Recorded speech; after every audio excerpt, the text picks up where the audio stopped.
شاید با بعضی از آدما توی تیم خودمون کار نمی‌کردیم یا شده یکی رو بخواید بیارید ولی نیاد.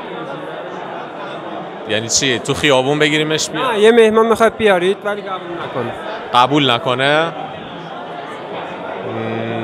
تو ذهنم نیست راستش. نه معمولا هم خیلی ما دعوت نمی‌کنیم. بچه‌ها یه رابطه‌ای هستش که میگیم دوست داشتین بیاین. آره یعنی خیلی اونجوری دعوت رسمی نیست که آی فلانی مثلا قدم رنجه بفرمایید کارت دعوتی نیست. بیشتر واقعا بچه‌ها خودشون دوست داشته باشن ما خوشحال میشیم میان، ولی به بچه‌ها هم میگیم کسی رو دوست داشته باشیم میگیم، ولی الان تو ذهنم نیست راستش. نه.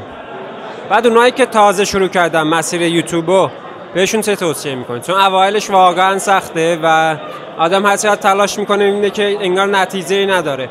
این استمرار، این که ادامه بدن و چه توصیه دارید واسه؟ من همیشه میگم یه ترکیبی از استمرار و یاد گرفتن از اشتباهات و اصلاح، این سه تا رو معمولا همیشه به عنوان یه سایکلی میبینم که اگر اینا رو انجام بدی مرتباً این اتفاق صورت بگیره موفق خواهی شد. ویجیلن خودش چقدر طول کشید که مثلا دیگه شناخته شده بشه یا مردم بیان سمتشو؟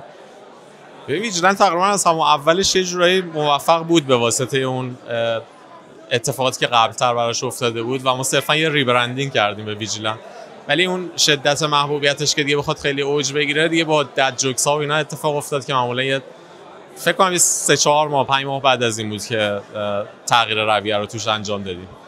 الان یوتیوب فیلترش برداشته بشه، پلن تو اینه که ادامه میدید یا گزینه دیگه انتخاب کنید؟ مثلا میرید سمت اینستا یا اینستاگرام که هست، یوتیوب فیلترش برداشته بشم قطعا ادامه میدیم و استقبال هم میکنیم. بهترین اتفاقی که میتونه بیفته، چون حجم مخاطب خیلی بیشتری میتونه ازش استفاده بکنه. به طور کلی‌تر نفع اصلیش، حالا از بعد شخصی خودمون بگذریم، اینه که کاربر ایرانی به انبوه عظیمی از اطلاعات دسترسی خواهد داشت و این مهمترین اتفاقی که میتونه بیفته و امیدوارم یه اتفاق بیفته. سوال آخر این که اگه برگردید عقب یه اشتباهی هست، یه کاری، یه اتفاقی، یه کلابی که دوست داشتی که انجام نده، به نظرتون تاثیر منفی داشته؟ آره قطعا هست، ولی اونقدر مسائل بزرگی نیستن. شاید با بعضی از آدما توی تیم خودمون کار نمی‌کردیم یا یه تست بهتری قبل از اینکه وارد تیم بشم می‌گرفتیم.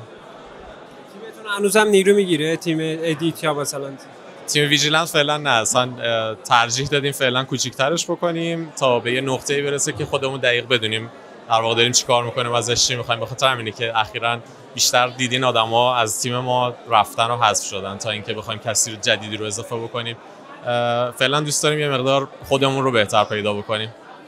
خیلی ممنون، لطف کردید. خسته نباشید.